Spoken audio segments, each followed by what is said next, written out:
microphone's on if you want to hear through the microphone.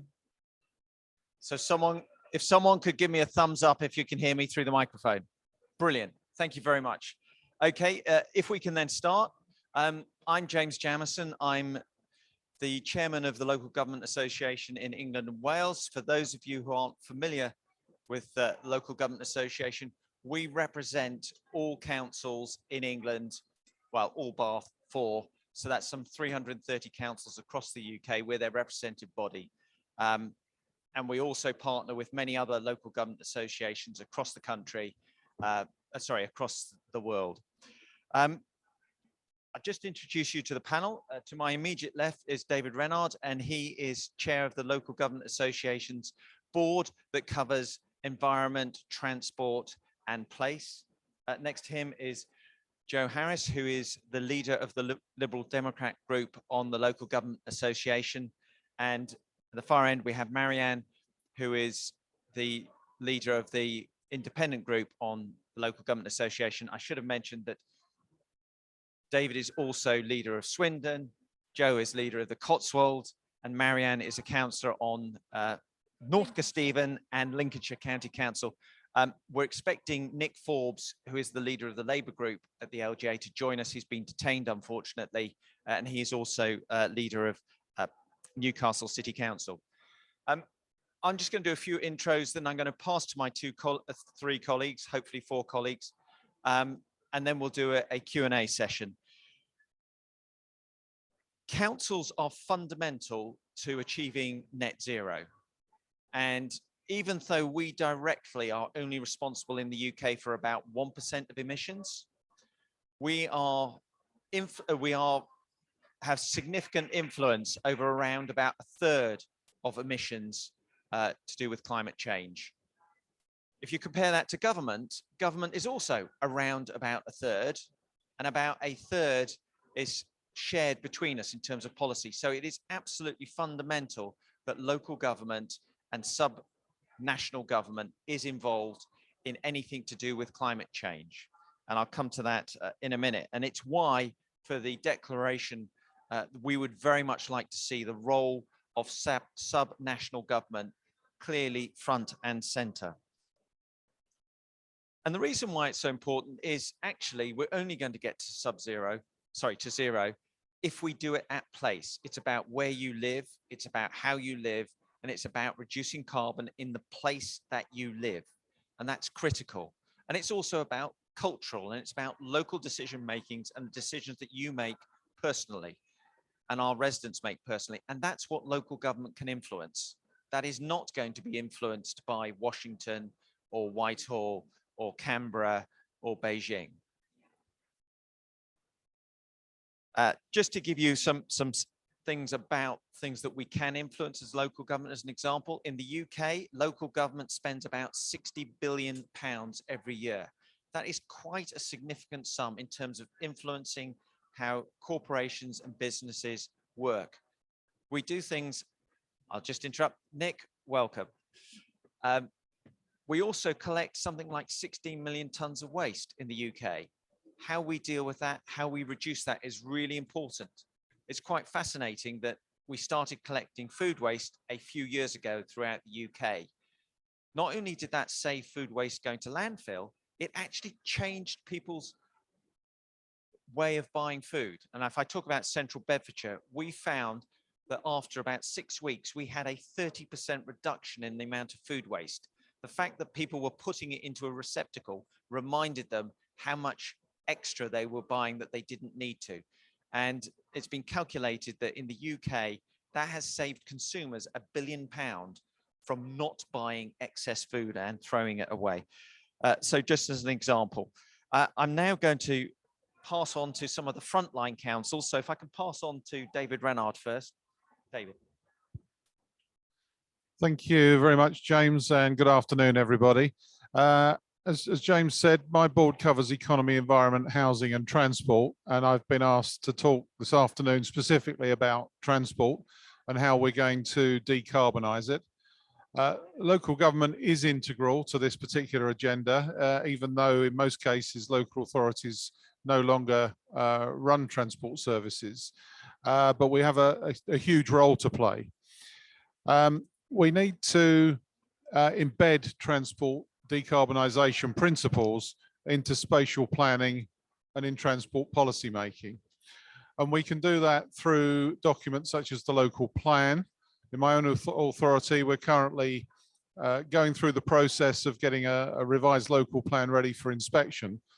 And there are a number of things that we're putting in there in order to ensure that climate change can be not only achieved, but also that the pace can be increased.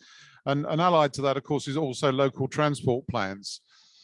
Because we do have the powers to design and deliver a vision for local infrastructure, transport, and also encourage, whether it be developers or in this case transport providers, to switch to low carbon alternatives, to promote active modes of travel, and also to promote public transport. We have 2 local bus companies in Swindon. And only recently I met with them to discuss our application to the government to get funding through the Zebra scheme for electric buses. We've got to phase 2, and only by working in partnership can we make sure that we put ourselves in the best possible place to achieve that. So working with partners is really important, and of course post-COVID, working with them to increase passenger numbers is key as well. We all know that we need to get people back onto public transport. The usage rate is around about 80% of what it was pre-pandemic. And through joint communications, we can encourage people to not hop in the car, but to get onto public transport. So those are the sorts of things that we can do. But what do we want to see happen next? So we want government to broaden the investments and subsidies to reduce the overall reliance on the transition to electric vehicles. We know that if tomorrow everybody got out of their internal combustion engine cars and got into electric vehicles, that on its own would not allow our places to get to net carbon zero. So we need to make sure there's a shift to active travel and onto public transport. There's also a place for hydrogen, of course, and I attended a seminar earlier on today around turning the train network into, or ensuring a lot of the train network is being run on hydrogen in future, in addition to electric. There's a huge interest at the moment in terms of 15-minute neighborhoods. That seems to be an established concept that everybody's working towards. So getting people to walk or to cycle is an important part of that. And we want government to shift some of their investment away from road and into some of those measures to achieve that. We also, of course, need to concentrate on electric vehicle charging points. A lot of people are making that shift. The number of people buying electric vehicles now has increased in the last 12 months quite dramatically. In my own authority, we're working on a brand new development, and I think it's really important with these new developments and through the local plans that we work with companies. In my own authority, we're working with Connected Curb to make sure that all new houses have those charging points. And indeed, there are also the on-street charging points that are needed as well. But of course, there is a lack of clarity and understanding of councils' roles and insufficient financial support to develop those local strategies. Government at the moment are very keen on us bidding into funding pots. Again, we were successful with that in Swindon, but we only had enough funding for installing 11 charging points in a few terraced streets. That clearly isn't enough in order to make the shift, the gear change that we actually need to get more people in areas where at the moment they cannot install charging points themselves. So there does need to be greater infrastructure funding, and it needs to be simplified to enable councils to achieve that. We also need to move towards consolidation and long-term funding certainty with local freedoms, in line with changes to guidance on local transport plans and the diversion of the funding to support those local roads and sustainable transport investments. And finally, we need to provide the consistent backing and messaging from central government to support local authority decisions on reallocating road space. We did try that during the pandemic with varying degrees of success, but we need to spend more time consulting with people and making sure that we get those schemes into place, and most importantly, that they get public acceptance and buy-in. So to conclude, it's important that the role of local government is heard and is included in the declaration that we hope will come out at the end of this week. Thank you, Chair. Thank you.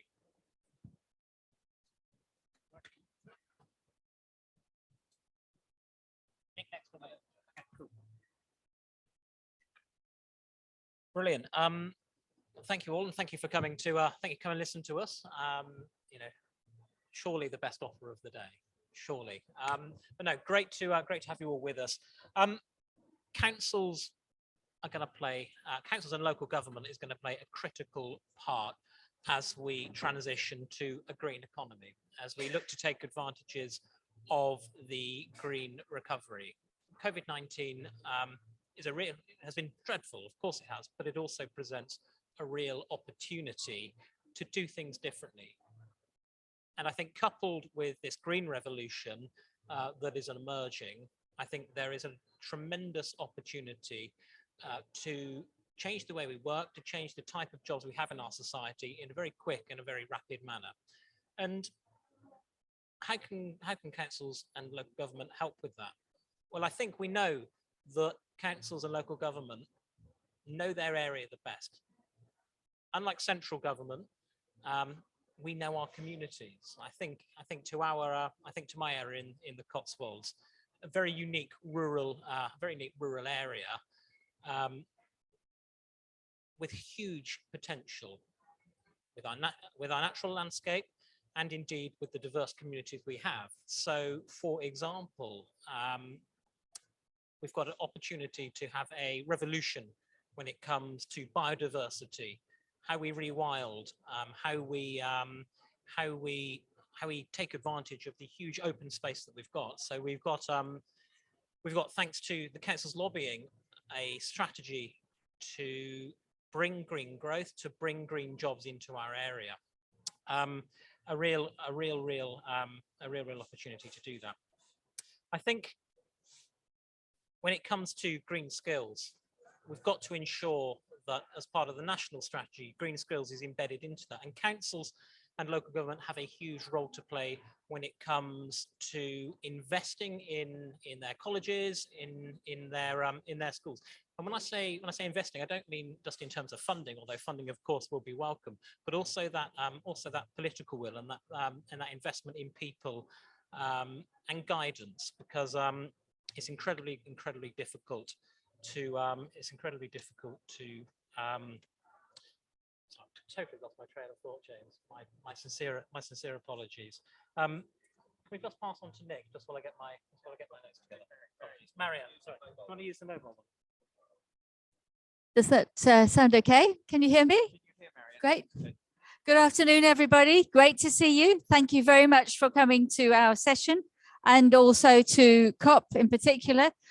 I think nobody will be under any illusion that we are all in deep, deep trouble.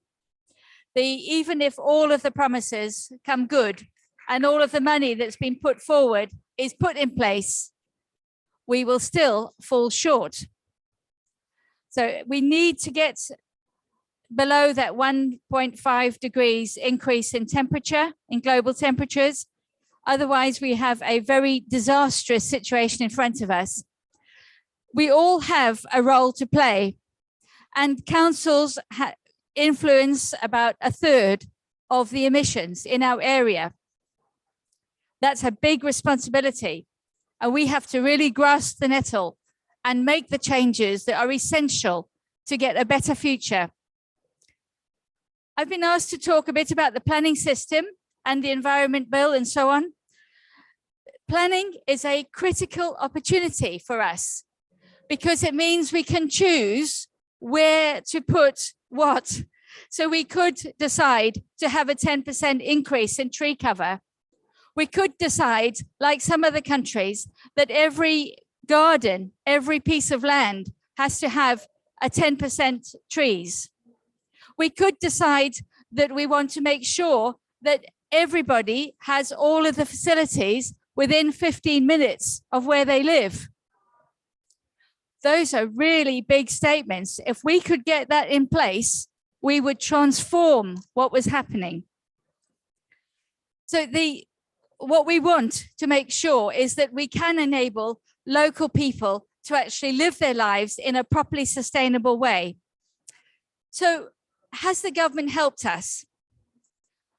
We were really concerned about the changes in the planning proposals that were coming forward. Many of you maybe have been writing about that as well. There was something like 84,000 responses to those proposals put forward. What we want to make sure is that the local authorities are at the center of making those local decisions. It's no good if it's a tick box exercise done by central government.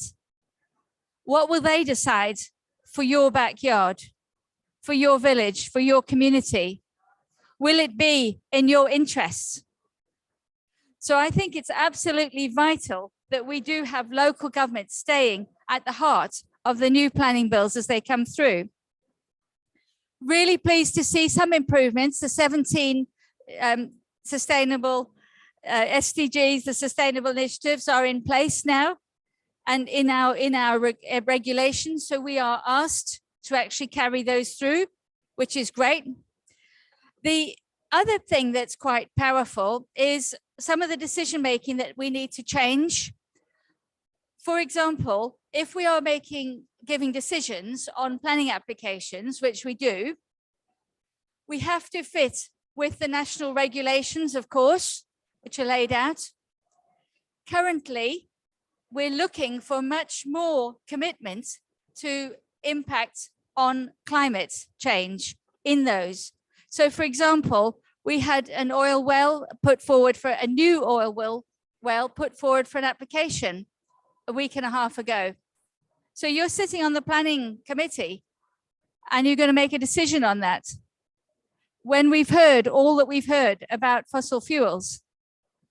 But there had to, if it was going to be refused, it could not be on climate change ground. It had to be on the impact on the environment locally, because the legislation hasn't really got there. It hasn't caught up. In case you're wondering, it was refused, but obviously we'll see what happens next. So the Environment Bill gives us more opportunity to be very much a partner with local and central government. We can work together. We are asking, and we've got coming forward, the requirement for a 10% biodiversity net gain, for example, on applications. What we've asked for is that can be also taking not just the biodiversity, but also the nature, because there is a risk that you can cut down a woodland, put a few wildflower seeds, look after them for 5 years, and show a biodiversity net gain. That's clearly not good enough, and it's clearly not the intention. So we are looking to make sure that those criteria are really strengthened and strongly supported. The Environment Bill and the Agriculture Act are coming through together.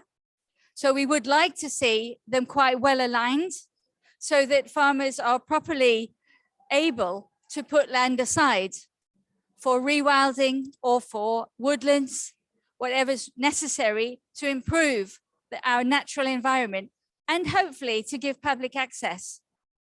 So we would like that to be incorporated.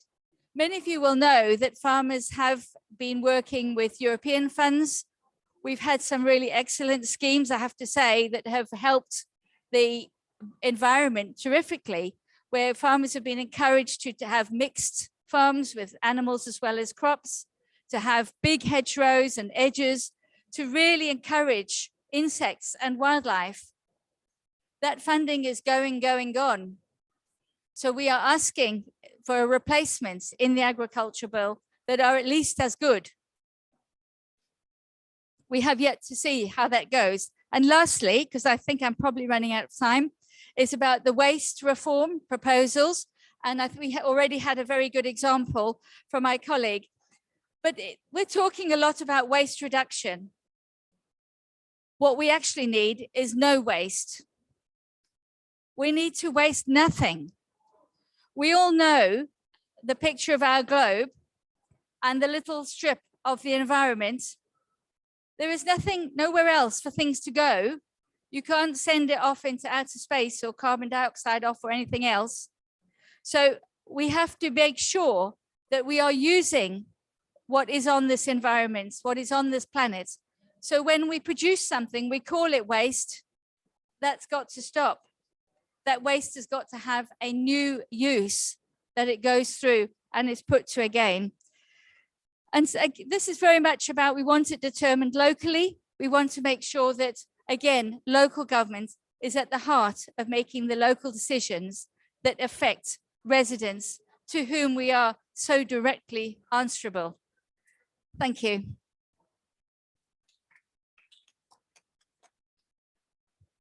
I can't help but think that we're talking to ourselves here while you're secretly enjoying a silent disco. I've been asked to talk about, oh, it is going on, the music in the background. Groovy, that's Michael Gove's influence on local government. I've been asked to talk a bit about decarbonising existing housing in particular. And when we talk about net zero homes, people are often drawn to the planning framework and new build. And there's a job to be done there, certainly, as Marianne's been reflecting, in making sure that the planning framework properly reflects our ambitions around net zero for new homes being built. But the greatest gains in carbon reduction will come from existing housing stock. And what I'd like to do is give some reflections on the scale of the challenge that we face, both from an LGA perspective, but also drawing on some of my experiences as leader of Newcastle City Council. So firstly, in terms of our own housing stock, for quite a long time now, we've been used to using the HRA as a way of building new social housing. And we have a 30-year investment plan for the HRA, which sets out broadly how we'll continue to grow the social housing stock in the city. Having to factor in paying for net zero adaptations to existing stock throws a spanner in the works of that new build program, because we're going to have to start taking investment away from new properties and investing in existing properties. And another challenge that we've got is, and this would be true, I think, for virtually every local authority, there are some properties that we have as council housing, which frankly, it's just not efficient to invest in it in terms of retrofitting. It's far more efficient to demolish and start again. But I'm very mindful that what we can't do is simply announce we're going to demolish 1/10 of our council housing stock. That would cause uproar and panic. So there's a very important job in working with our communities here through a significant period of change and making sure that in the social housing system, we get the right balance between investing in achieving net zero, but also making sure that what we don't do is see a further depletion of the social housing stock. But by doing that work, and certainly we're doing this in Newcastle, the fact of thinking about what we need to invest in domestic properties to make them overall net zero is spurring on the creation of new technologies, new techniques, new jobs, new career opportunities. And I think one of the things that we're doing is showing the way for how this could be a huge economic opportunity for the country at a much bigger scale. Because, for example, one of the things that our housing company has done is invented a machine which does underfloor insulation, because we think about loft insulation, but actually underfloor insulation can have an impact too. machines that can do that under the floorboards rather than somebody having to actually crawl around under the floorboards is a new bit of technology that we've started to commercialize. Just one example of how we're leading the development of new technologies, and by default starting to develop an evidence base about what is having the greatest impact, because our vision must be what interventions are going to have the greatest reduction in carbon output over the quickest period of time for the resources available. Because when you look at those curves of the trajectories of carbon, what we need to do is the quickest interventions, the most severe interventions, to try to get that downward curve going. But not everybody, frankly, is motivated by the net zero agenda. And we should make a mistake if we assume that by talking to people in that language, they'll automatically buy into potentially disruptive work and what it means. Insulating homes to reduce energy costs, tackling fuel poverty, making sure that families who are perhaps already struggling with their income don't have ever growing expenditure on their fuel bills is actually, I think, a significant part of how we can help to engineer a wider consensus for this kind of work. And then, of course, there's a real challenge around the bulk of properties which are owner-occupiers. Owner-occupier type properties, because clearly the investment for those isn't going to come from the state, it isn't going to come from grants, it's going to have to come from the house owners themselves. And we haven't really thought about what's the financial equivalent of a mortgage to make your home net zero. And I think that's we'll be saying some more about that in the Core Cities event that we're doing around the leveraging and the investment that we need for climate change. Let me just finish by giving you a few examples from my home city, which illustrate, I think, the scale of the challenge, because Newcastle has overall 122,000 domestic properties.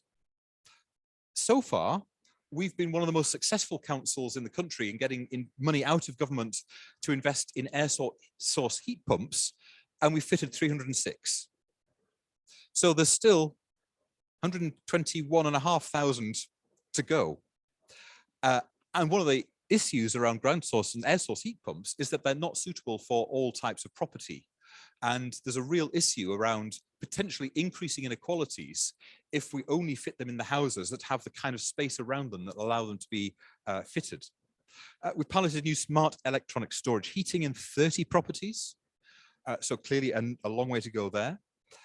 And we've done cavity wall insulation in 1,500 flats, where we have 27,000 properties in our local housing stock. And we reckon our back of the envelope figure is that it's going to cost us as a city somewhere in the region of £5 billion to get our whole city housing stock, regardless of tenure, to net zero. That's the scale of the financial challenge that we face. And that's why it's unrealistic to expect all of that to come from the public purse. We therefore need to think about how do we leverage in the international finance, the venture capital finance, the patient capital into our ambitions around net zero, and start a different conversation about how local government is important for coordinating the finances as well as actually delivering the projects on the ground. And that presents, I think, great opportunities, but also new challenges for local government. But if we don't do it, then we won't see progress. Because one of the concerns, just to reflect finally on Marianne's points, is that we do continue to have a very fragmented planning system, which leads towards the lowest cost rather than the lowest cost to the environment. And that's where I think our campaigning, our pushing, our innovation, and the work that we're already doing is starting to show how we can really decarbonize our domestic properties for the future. Thank you.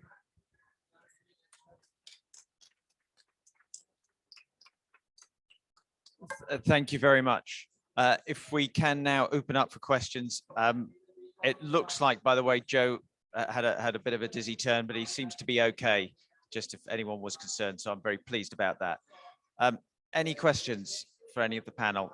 If you could sort of stick your hand up or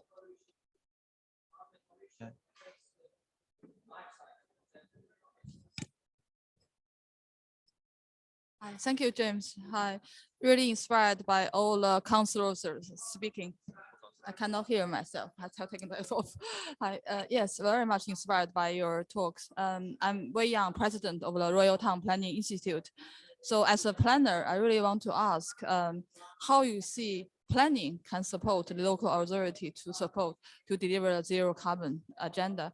I very much agree because local authorities play a key role to achieve the zero carbon agenda, because on the one hand, you deliver the government's policy into the ground. On the other hand, you have direct connections with local communities. So you reflect what they want and then a joint sense of purpose.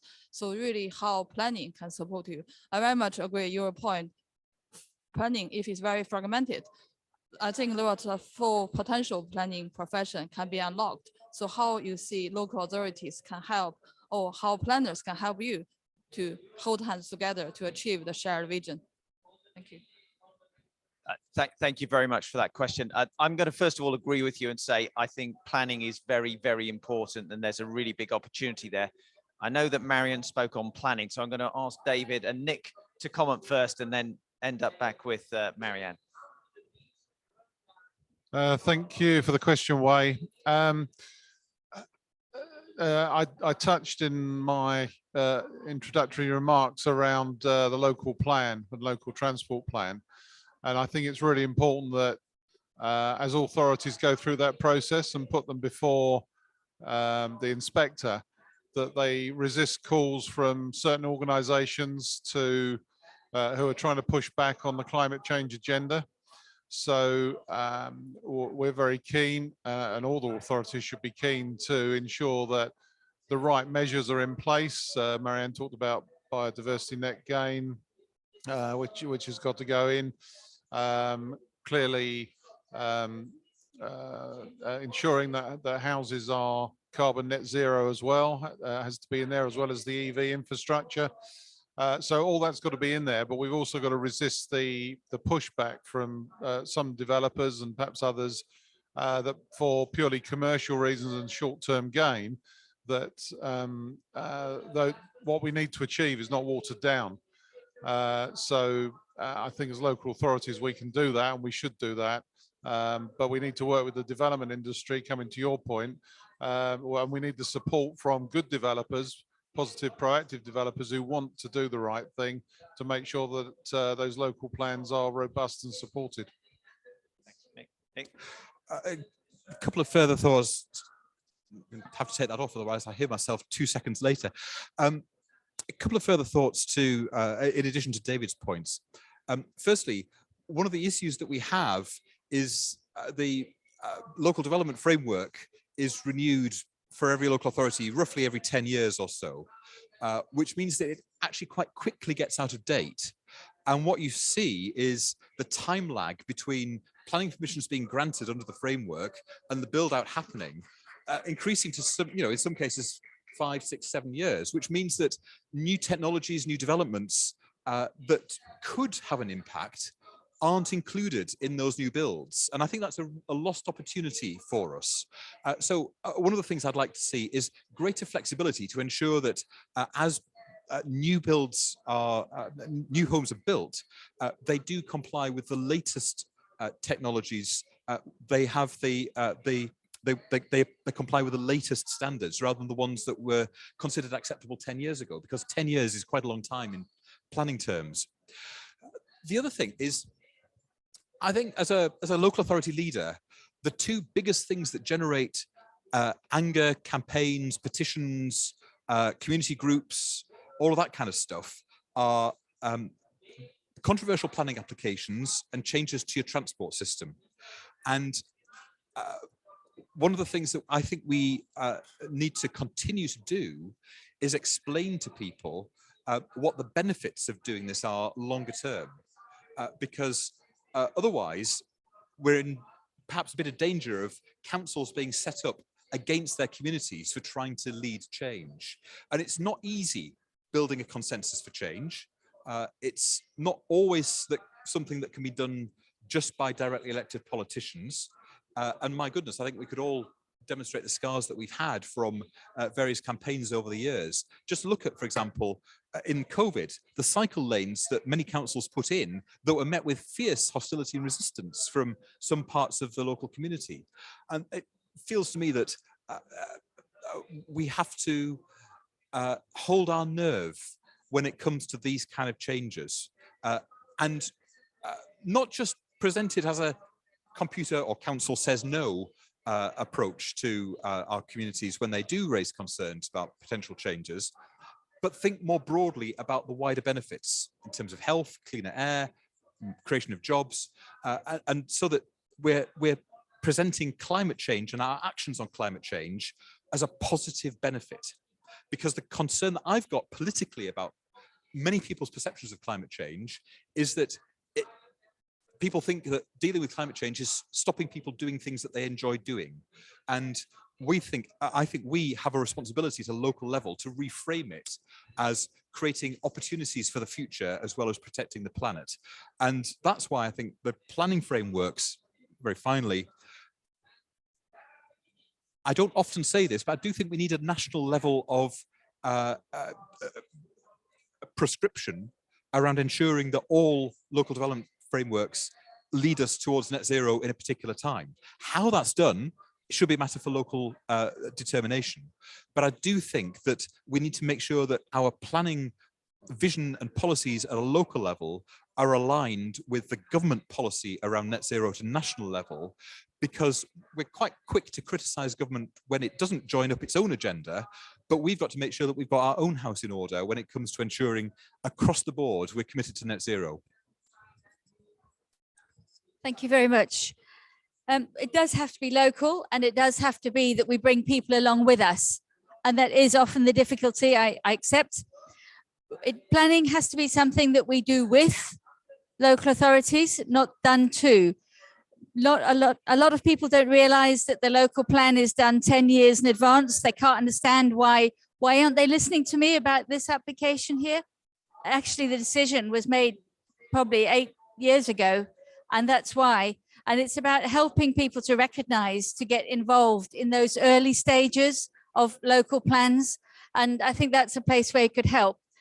Also, I think that the two big issues for me is that we are not, as councils as a whole, not wholly looking at this is where we need to be to get to net zero by your target. These are the steps we need to take. This is the amount of carbon that will be saved by each of those steps. And this is the money we need, and this is where the money is coming from. That kind of strategy would give a great deal, I think, a lot of confidence to people. And that's where I think we would then be able to be better able to put the policies we want into place. The other thing that I think is really difficult for people is that the 300,000 new dwellings every year that we are expected to provide. And that's not necessarily connected to local need. So we're not talking about small houses or big houses. They just want whatever houses the developer's going to build. That's where we have some problems. And the 5-year land supply, I won't go on any more about that. Thank you very much. We've had some discussions on those. Thank you. Marianne, thank you very much. And I do think one of the interesting things about planning is we look at the carbon footprint of a house, but actually in many cases, the carbon footprint caused by transportation of where a house is located is greater than the carbon footprint of the house itself. So, you know, it's a much broader spectrum you have to look at. I've got 2 questions from the audience, so I'm going to take them and then the online audience, and then I'll come back here. So I'll take both of them together, which are, does this transition to EV also include e-ferries? If so, to what extent? And a second question, how do you plan to make the necessary structural and technology improvements affordable to homeowners? So I'm going to make a couple of comments. First of all, on EV ferries, I'm going to say we have to think about zero carbon ferries, but we also have to think about zero carbon planes and other things as well. And I just know in my own local area, we have Cranfield University who is running an electrically powered trial plane. So I include planes in ferries as well. And I think the second question, very important, the figures that Nick gave you earlier of 5 billion for 127,000 houses, comes out at 40,000 per house. If you think of a typical UK average house price is now £250,000. So you're talking about something like 15% of the value of a house is going to have to be to green it. Now, in the south of England, that figure may be down at 5 or 10%, but actually in certain places, and with respect, Nick, it may be 25, 30% of the housing value. So it is a very substantial sum. So with those two comments, if I can pass on, and for no particular reason, I'll go left to right. Thank you, James. On the question of ferries, I attended a briefing earlier on decarbonizing the aviation industry, and I think probably the same principles apply to the ferry industry. The aviation industry is looking at alternative fuels and timelines to achieve that. But it's clear with very large vehicles such as ferries that EV is probably not going to be an option for the larger ones. But they do need to be converted to decarbonize our transport system. There's no doubt about that. But it may well be that hydrogen or some other biofuel is the best way to do that. But that needs to be on our agenda collectively, and also as the local government association, part of our policy considerations. Do you want me to have a go at the second one, or leave that for Nick? Otherwise, we'll be here all night. So, Marianne, do you want to pick one of those? I'll do the second one about the costs of making our houses net zero. And I think the important point here is that two things. One is about grants. If we had they've actually been reduced, we should have those put back. It would be really good to be able to have capital funds made available at very low interest rates long term, and that effectively adds on to the cost of the house. And then the second thing is that we should stop building new houses that are going to need retrofitting very shortly, and that's a clear case as well. So there are so many ways in which homes could be improved in the way they use their renewable energy. It's not just the solar panels or turbines. The technology is really coming forward now. Pavements that make electricity when you walk on them. You could have that in your house. You could have roof tiles that make electricity that look like tiles. There's a host of technology that hasn't really had the support to get forward. The government supported some technology, but I'd really like to see a lot more local means of renewable energy that you could just have in your backyard.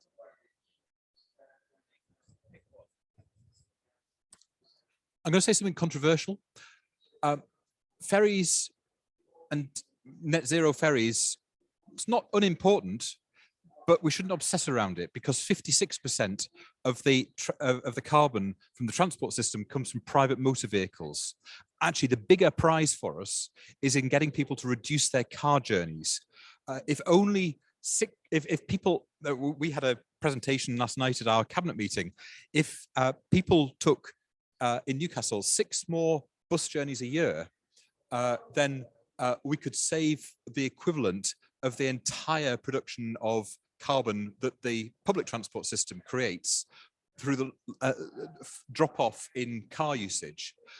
But the challenge is a cultural one, because for such a long time, cars have not just been an object that you own, but they've represented independence.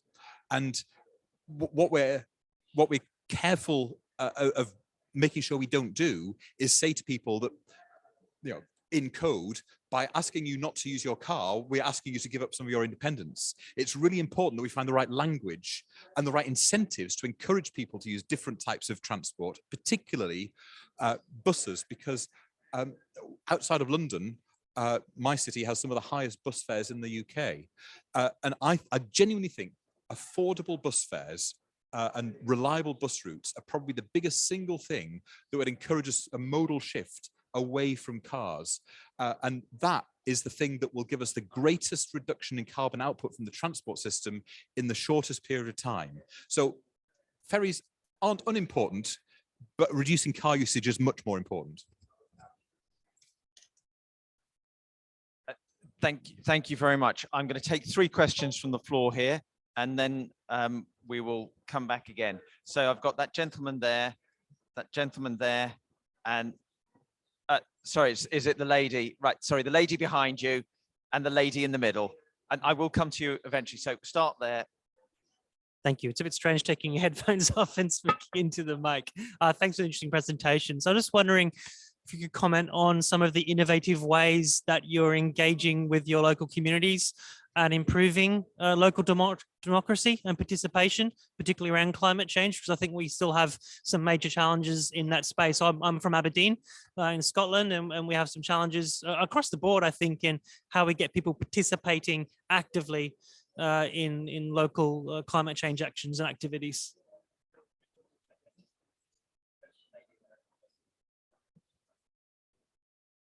Hi, thanks. I'm Claire Shrewsbury from RAP. So we've got a lot of materials where we can help local councils really engage citizens on things like food waste reduction and recycling. But the point I wanted to make was your point about transport, and I'm reading a book about invisible data, and it's about how you don't have data on women.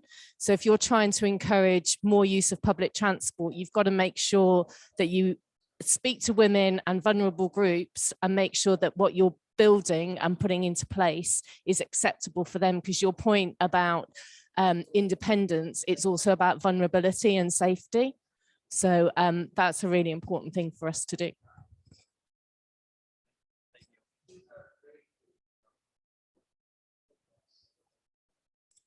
Thank you. So I'm Michelle Hevitt. I'm from Tel Aviv municipality, and I think everything you've been saying so far is really relevant for local authorities all across the world. And for me, what would be really interesting to know is you've spoken a lot about the opportunities that local authorities have. And I was wondering, what do you think that the biggest challenges are? A lot of times the policies that we want to write don't necessarily align with the policies that central government is writing. And how do you see that? Thank you.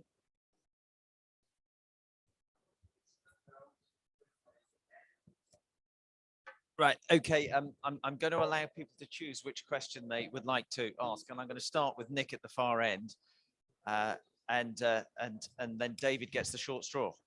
I think across the whole of the local government family, we've got lots of great examples of people being involved in climate change, citizens' assemblies, youth parliaments. A number of us run community pots where local community groups can bid for particular grant monies to do initiatives. One of the things that I'm doing at the moment is what I call policy cabinets. So we're, as a cabinet team in the local authority, exploring the issues around net zero in more detail in public, hearing from experts, and using that to shape our broader thinking in the rest of the work that we do within the authority, rather than seeing it as a sort of standalone issue which somehow fits into a neat box over here. Because the work on climate change, everybody has to feel that it's their role, and everybody has to think that about what they can do to affect the climate change agenda. And it's great to see somebody from Tel Aviv. The scooters in Tel Aviv were an inspiration for me to put ourselves forward to be one of the pilots for scooters in the UK. And I have to, they're a bit Marmite. They do divide public opinion. I love them personally. But the thing that really impressed me about my experience of them in Tel Aviv was that they weren't just a fun way to get around. They were a really affordable option for people to do that no-car bit of short journeys. I was really impressed by how people just sort of took them to heart in the city. And hopefully that's what we're doing in my city and many other places in the UK where they're currently being trialed. Because why shouldn't we have a bit of fun when we're moving around rather than just being sat in traffic? Thank you. I was going to ask a bit about the engagement, and I think that is a huge area of work. And certainly it does start very young, like we run activities for young people. We run democracy days in schools where we have the whole day and they organize a topic. And so by the end they become, they actually do the job of making the decisions. And I think all of the host of things that are also already been mentioned, I think are absolutely vital and key things that local councils are good at. That's our forte, is engaging with the public. So it's a really good point. Thank you for that. I'm going to just have a look at the one about where the government doesn't agree. Oh, I put it that way round. And I think that's important because this is where we have something like local government association. It's where we can work together, and it's absolutely vital. It's where councils, we have big meetings, conferences, we discuss key issues, we look for the consensus, and then we can find solutions.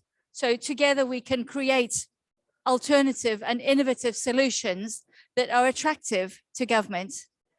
Then we can also promote that with the public and pick up examples of where our councils have done a great job, and we can just showcase that.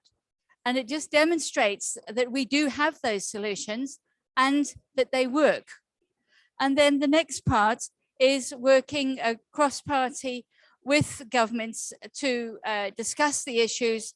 And there are lots of ways in which we can do that, using all the channels that are available to us to actually bring those changes. And I'm pleased to say that when we do work together, we pull together, and we are clear about the right solutions that we're looking for. We do get those changes. So we don't get everything, but there are some really key things that we have succeeded in. I mean, one was the planning was coming through in a way which was so wrong for us, and that was being pulled and changed and rewritten. So I'm pleased to say that you can't get everything, but working together, it is just amazing how much we can achieve. Thank you. Thank you. On engaging communities, I'll just quickly give a plug to what my own authority is doing, which is something called Be the Change. It's on our swindon.gov.uk website if anybody wants to have a look. It's about ensuring that local residents are involved in this. We know that we're not going to get to net zero if it's just a matter for councils working. We've got to get all the public on board. So that there's some things that we're doing there to engage with them. On the question about engaging with women and vulnerable groups, absolutely. I think we have to do that to make sure that we shape the right services. And of course, government have recently given a number of authorities, including mine, some money to ensure that women and girls feel safe. So we need to consult with those groups to make sure that anything that we are doing does make women and girls safe when they're out and about. And then on the well, I think what I heard from our friend from Tel Aviv was around what are the biggest challenges. I think for me, it's certainly around government having a strategy and a policy around that. Funding, I touched on in my introductory remarks. A lot of this is going to cost money. A lot of it can be done by the private sector. A lot of it can be done by doing things differently, or perhaps getting residents to do things, but some of these things is going to require funding. And Nick touched on retrofitting homes. That we know the two biggest emitters of carbon are homes and transport. That's where the funding's got to go. So whether it's installing EV charging points on our existing streets, or putting in insulation into properties, then we're going to need the funding to do that. So in short, I think the short answer is funding and retrofitting are the two biggest challenges. Thank you very much. Just a clarification for the international amongst you, Marmite is a unique English spread made from brewer's yeast, and you either love it or hate it. I'm afraid I hate it. My wife loves it. Anyway, moving to the next three. I've got one question from those online, and then I saw a couple more questions in the room. So we'll take three again. What is the role of local governments in mobilizing the local workforce, like plumbers and mechanics, towards a net zero future? And there was that lady there and this lady here. And I'll come to you. Thank you very much. I'd like to touch on the concept of just transition, which I'm surprised I actually haven't heard more about through the whole day today. I appreciate and agree with everything that's been said and the importance of a local path. But when you look at different localities, cities, regions, we see huge diversity in terms of natural resources, skills, capacity, knowledge and so on. And so if the kind of local path is a very important path, as it clearly seems to be, how do we make sure that different regions don't get left behind in this transition, and that you're doing great work, but what about those areas where perhaps there isn't that level of capacity, whether in the workforce, in the council, or even the natural resources? Thank you.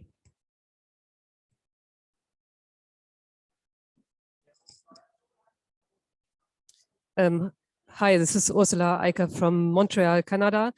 I have a question on the financing part, because I think that's the same problem everywhere. I mean, what is the role of the municipality in bringing together all these stakeholders? I mean, you mentioned banks, investors. Is it really the municipality, the one who brings all these actors together?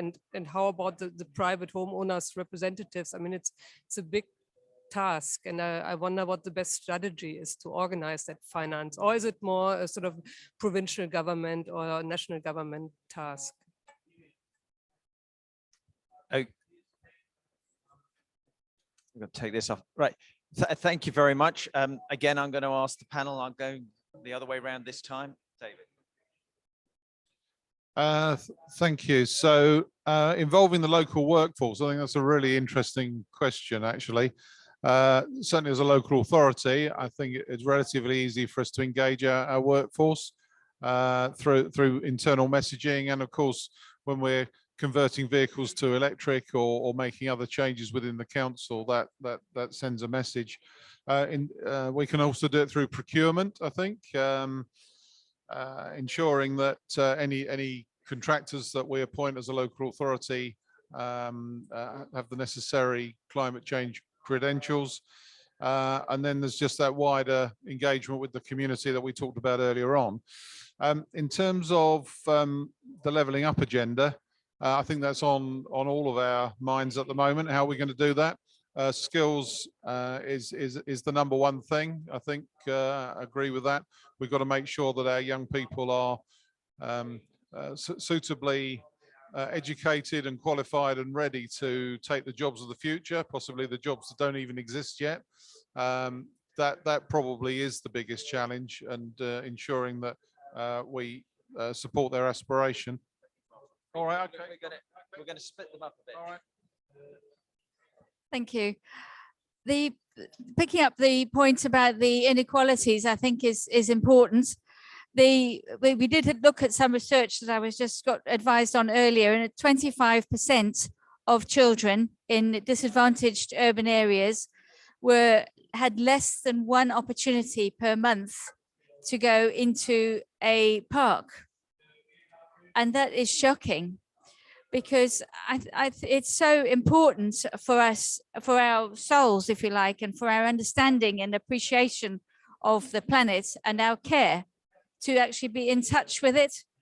And I think when our councils, or indeed families, are so hard hit that they can barely manage the basics, it seems like a luxury to be caring about the planet. And that's a real problem.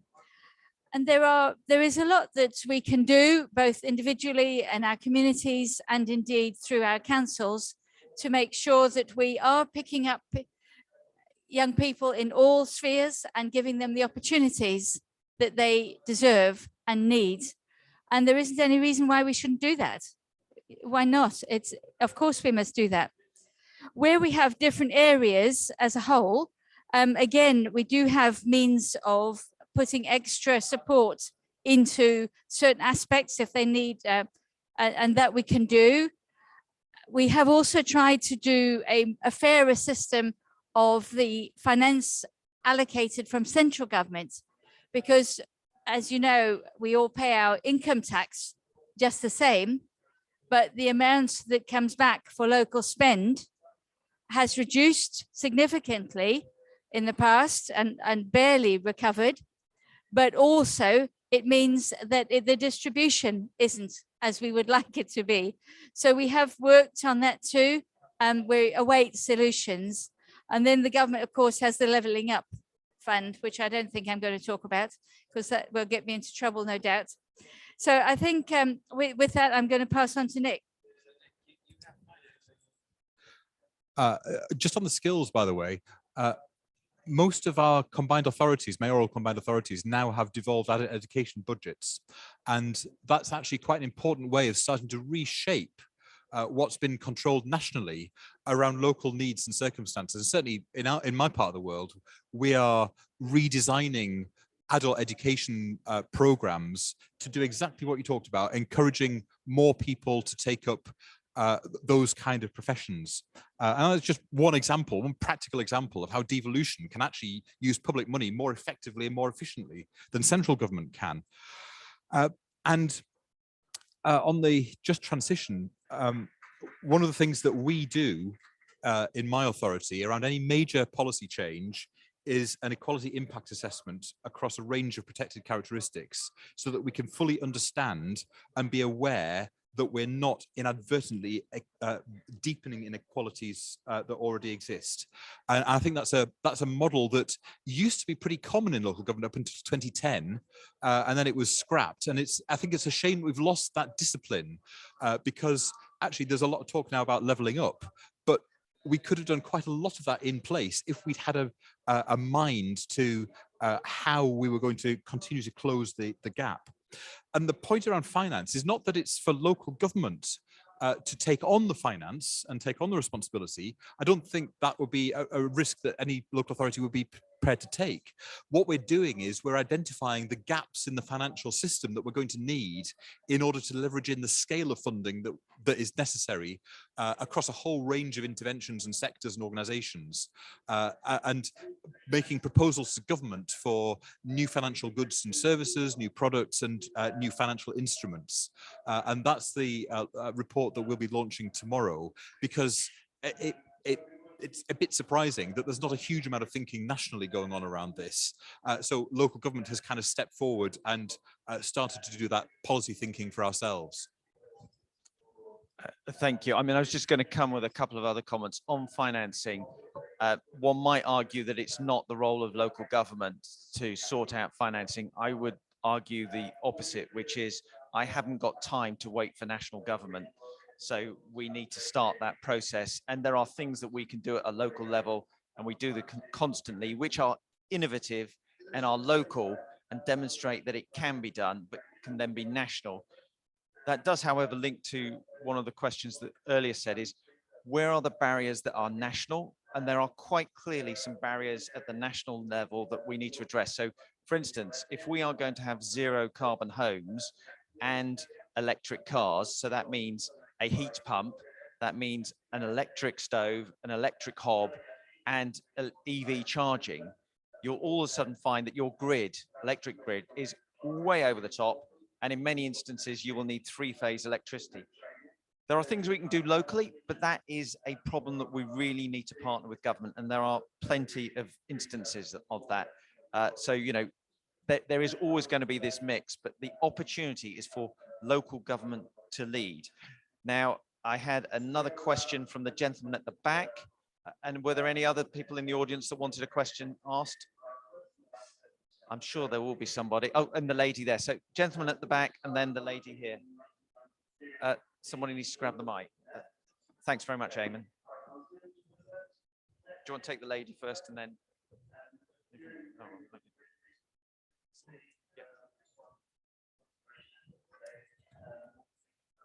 okay. Hi, Hi, Joseph Lewis, Institution of Environmental Sciences. Building on some of the great examples of local climate action we've heard, and indeed the comments about collaboration, I was wondering if the panel could speak to the role of knowledge transfer and knowledge sharing between local authorities, maybe more than just in England and Wales, with a more global perspective, perhaps. Thank you.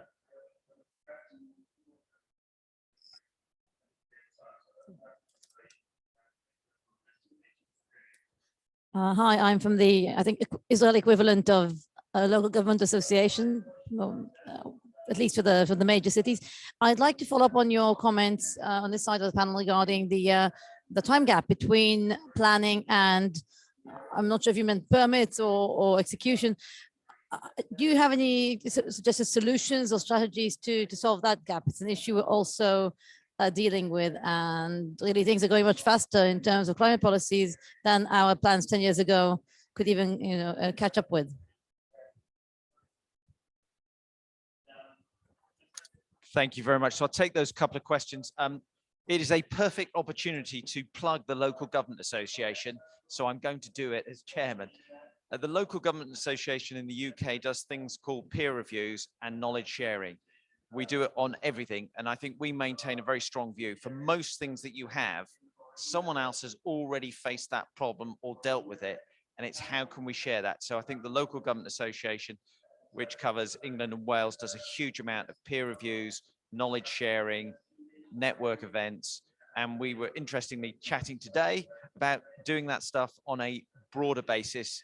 And of course, in the UK, we also work with COSLAW and Northern Ireland LGA. So there's a real role for the LGA, and we really do that. And the great thing I like about local government, and you can see you've got the full spectrum here of parties, is we're interested in local government and doing the best for our residents. 95% of what we do has got nothing to do with politics. That comes around every 4 years for a few days. It's about how can we do the best for our residents. And I think we'll all quite openly say, we will pinch anything that will help our residents. But anyway, to pass on, Nick, do you want to start commenting? Yeah, let me also pick up on that point around knowledge transfer and sharing, because in addition to the work that we do within the UK, it's sometimes a really unfair stereotype that if something isn't invented in an area, it doesn't really exist, and people have to invent it themselves if they think it has want it to have validity.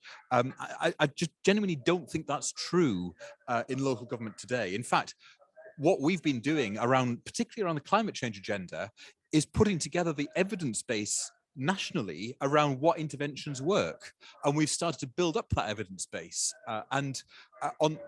We share information all the time amongst ourselves, and it's I think really exciting that climate change feels like, in a pretty sort of a way, it's actually been depoliticized because we all think it's important, and it's not a political football that gets passed around. In terms of international knowledge sharing, when the G7 conference was held in Cornwall a few months back, I set up what we call the U7 for Urban 7. It was basically the networks of the major cities in each of the G7 countries meeting together in parallel with the G7 conference. And what was really interesting, we didn't plan this, but we asked everybody in those networks what their top priority was as a city. Everybody without exception said climate change. And we asked people if they thought that their national targets were ambitious enough, and every single national network of cities said that they thought their respective national or federal government was nowhere near as ambitious as they needed to be on the climate change agenda. So we've been starting to share that kind of sense of vision and ambition, and I was really sad that it was cancelled, but a few weeks ago we were supposed to be having a Franco-British summit with councils in France meeting with councils in Britain, and the major focus of that mini conference was our work on climate change and sharing and learning from each other. It was a real shame that that was cancelled for some sort of macro political reasons, but I think that kind of event, and particularly now that we've got a bit more comfortable about doing it online as well with each other, I think we'll only see more of that kind of activity, because we can't leave it to our respective governments to build those international networks. We've got a responsibility using our connections, our twins, our international city arrangements to do part of that work ourselves, because we are part of the solution, not part of the problem, and therefore we're showing the leadership in what needs to be done. Thank you. I'll just pick up the planning one briefly and then talk on the other one. With the Sustainable Development Goals, for example, is an example where there's an interim change in the legislation and that does get carried straight through to, we can then use that locally. So there are some changes, but it is, we are also speeding them up so that the local plans can be done quicker. And that's happening now. We've got houses coming through now. And the other thing is that even when they've started, as they are developing at each stage, they are more and more influential. So you can actually start to use the new things that are coming through, the new rules, even though they're not quite fully in yet. So it is coming in. So there are some changes, but the main problem is if you've got a piece of land that's allocated 5 years ago, that's very difficult to alter. On the international one, I really appreciate your comment. And of course, as we've said, we're not in the EU anymore, so we have had to change our thinking a little. We have, however, kept and got very good connections with the CEMR, which is the Council of European Municipalities and Local Governments and Regions, it is, and that's for the whole of Europe. And we go to that, I'm involved with those quite deeply. For example, we've been taking apart the European Green Deal in detail and putting forward alternatives and proposals for amendments. And that means that we have had to have concrete, or not concrete, real examples from councils so that we can demonstrate that our amendments are realistic and practical and will make the differences that we want. So we have drawn on the examples from across Europe. We also have the UCLG, the World Local Government Organization as well. And I did go to speak a conference there in the Côte d'Ivoire a little while ago, and a number of others. So we are picking up good examples. And I have to say, here has been really interesting for me. I've had really inspiring conversations with people from lots of different countries, not always the ones you'd look to for examples, and yet look what they've done. We have to make sure that we're looking everywhere to pick up good ideas. So thank you very much for your good suggestion. Just a couple of quick things to add to those, the comments of my colleagues. In terms of knowledge transfer, we're here at COP as a local government family, not just here to promote local government in England and Wales, but also to learn from others, and anything that we learn we'll take away and share as best practice. On the planning issue, the government over the last 12 months has been considering the planning system in general, in terms of how the pace can be increased. We still await government's thoughts. They had a huge amount of feedback from Local Government Association and many others last year about the original proposals. We wait to hear what the new Secretary of State has in terms of planning. But of course, whatever goes through, we need to ensure that local communities are engaged, and that there are checks and balances between doing things at pace, but also getting the maximum amount of buy-in and ensuring that local residents and other stakeholders have had an opportunity to make the points they want. So that's the balance. Thank you very much. Are there any other questions? Lady at the back. And anyone else wants to raise any questions? No, in which case I'm going to take this as the final question. We'll hang around for a few minutes if anyone wants to speak to us afterwards. Your previous panelist mentioned rewilding, Sorry, and I just wondered, there's been quite a lot of, can you hear me? There's been quite a lot of emphasis on nature-based solutions as one of the things that is going to come out of this conference, as well as decarbonizing. And I wonder what, as local councils, you saw as nature-based solutions that you might implement, either with your parks around your place or just in general.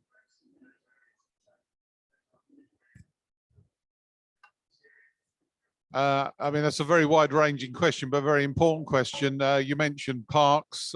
We saw during the pandemic how extra important parks became to people in terms of their mental health and their opportunity to exercise. And we need to invest more in those parks to make sure that people continue to come and use them. In terms of the rewilding question, we need to get into planning policy things like biodiversity net gain and make sure that any new developments have more wildlife and other things in than they had before the development took place.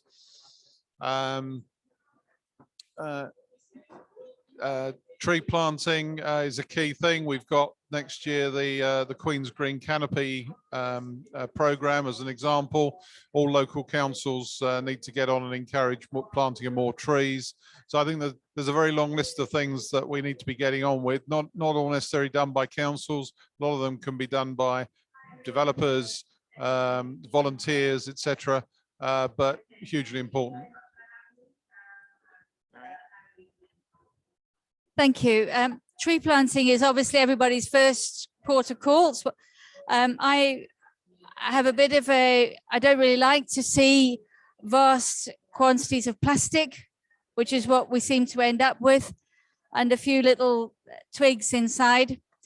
I actually have a rewilding plot. I've put 6 acres, well, our family have put 6 acres aside to watch. It's on its 3rd year now.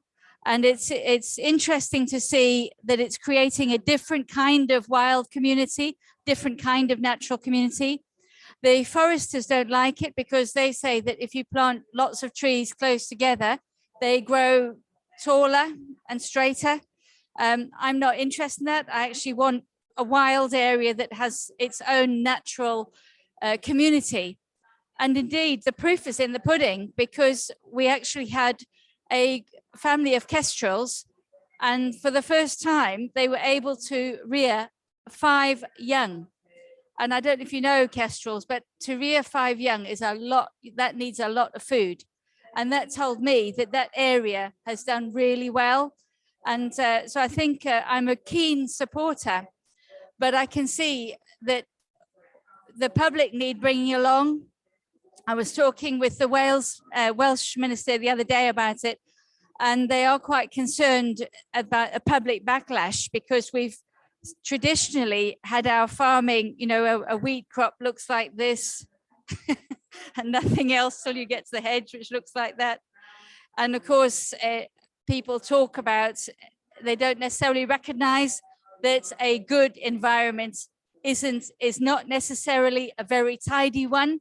It can have a whole diversity and exciting environment. It's just a little different way of looking at things. So I think nature-based solution are very much about peatlands. Adding waste food could be made into compost, which I'm using now from waste food, and it does a brilliant job at making things grow. And I think that will improve our soil, which is also what our government is talking about. They want to get that improved. So I'm optimistic that that will be, if we can make sure things are not, make sure things are done right, I think we'll have some big improvements there. Thank you. I guess quite a lot of us come under pressure as political leaders at the moment to declare a biodiversity emergency. And while I can completely understand the symbolism of that, the slight concern I have around declaring an emergency on the top of a climate emergency is that we start to devalue the importance of the climate emergency if we have too many emergencies that we have to deal with at once. I think it's important that we focus on the substance, though, of what we're doing around this. Marianne talked about rewilding, and rewilding is not just leaving a bit of land to run wild. Rewilding actually needs careful management of it, but in a different way to how it's been managed previously. And that's been one of the lessons I think we've learned as local authorities over the experiments that we've run over the last few years. I led the bid and the scheme to develop the Northeast Community Forests. We were successful in getting an award from government to plant between now and 2030, 6,000 football pitches worth of trees, which is a shed load of trees. So we're thinking about how we not only identify the land for that, but how we can engage people in planting the trees, for example, to mark a birth in the family, or if businesses can come together to collectively do it as part of a corporate social responsibility day, because we need people to have a greater sense of control over the natural environment. And that's one of those examples. we're reducing our use of glycophosphates, and I know that's another big debate within the local government family. And we've also introduced bee-friendly verges this year and last year. Now, the issue here, though, is that one person's bee-friendly verge is another person's very unsightly roadside and the council not doing its job properly. And so our solution to that is to just put up signs saying this is a bee-friendly verge, as we're hoping that people actually get the message. The point I'm making is that actually people have different expectations and perceptions often of rewilding initiatives, and not everybody welcomes it. But I think with explanation, with involvement of the community and clear communications, we can get across why we're doing it, and why I think there's a huge amount of substance going on in local government around rewilding that perhaps isn't always as fully recognised as perhaps it should be. Thank you. I did say I wasn't going to take another question, but I will let Pippa ask a question in a moment. Nick raised a very interesting point, which is the bee-friendly verges, which we started doing about 7 years ago. And it's actually, you learn how to do it in a way that keeps the public on board. And it took us 3 or 4 years where we actually got it right. So we went for 100%, and then we learned actually 100% doesn't quite work because of displays and whatever. And we've gone to about 85%. And it's worked, and we've taken the public with us. And sometimes one of the things I'm learning is you're leading the public sometimes, and you're going to get that backlash, but then they kind of get it. And I think that's a very important role. We can't always do what, sorry, I shouldn't say this as a politician. We can't always do what the public wants. Sometimes we have to do the right thing in anticipation of that actually the public will realize why it's a good idea. And that's an important and brave role to take sometimes. Pippa, do you want to hand it? Thank you. And I think partly sort of comment and question, I think back to Nick, and you said you're going to say something controversial, and I'm going to say something controversial back to Nick. So I'm also part of the Local Government Association. So this is the first COP that has recognized the inextricable link between the biodiversity crisis and the climate crisis. The COP president has recognized that we can no longer divide the two. So when we say we've got too many emergencies, it's one, and they're inextricably linked. And so that is why 90% of councils have declared climate emergencies, but only less than 20% of councils have declared a biodiversity emergency. And therefore what we need to do is declare both and have an integrated climate and biodiversity strategy, because not only does it help us with biodiversity, it's the only way that we can then use land to make sure that we're looking at reducing flood risk, that we're using land to capture water in water-stressed areas, that we use land to look at air quality issues, that we use land and biodiversity for their natural capital. So absolutely back in saying, I think actually I'd like to challenge what Nick's saying there, and I'm sure we actually agree, but I would really caution against saying worrying about too many emergencies. Right, I'm going to allow Nick to respond because he did actually make the comment, but I will avoid Marianne and myself and David getting into the discussion. No, I completely understand the point, Pippa. I describe myself as a climate change activist, not because I go on lots of marches and wave banners and feel good at the end of the day for having shown my virtues in public. I consider myself a climate change activist because I'm trying to embed our work on climate change and biodiversity in every single aspect of what I do, of what my colleagues do, what the council does, what other organizations in the city do, and ultimately what my city does. And the point I was making around the perhaps I was a bit clumsy in how I said it, but the point I'm making is that if we have a biodiversity emergency that's separate, which is what people are calling for, then do we have a water shortage emergency, or how far do we go down that route? And my point was, I don't want to devalue the sense of crisis around the climate change, which I fully accept includes biodiversity, purely for the sake of symbolic pureness, which is where some campaigners in some parts of our communities tend to come from. I think it's, in my view, it's far better to achieve things that make a real difference rather than just demand change but not take responsibility for delivering it. So I think I heard consensus there. It is very important, but climate change. We're going to have to conclude now. Can I, first of all, before I say thanks to my compatriots on here, can I please have a request to you? So any of you who are not from the UK, can you please go and talk to your delegations and persuade them how important it is that we have a dedicated chapter within the proclamation about local government, and that sub-national government is really important to be in the proclamation. That is absolutely critical. And so key point of today, take that away and do something about it. It would be really important. But with that, I'd like to say thank you very much for attending this. Been a really good audience. You know, it has got some of us up on the panel off our feet, so to speak, but I'm pleased that they are now fit and well. And can I say thank you to Nick, Marianne, David, and Joe, who I'm very pleased has come back to join us. Thank you very much.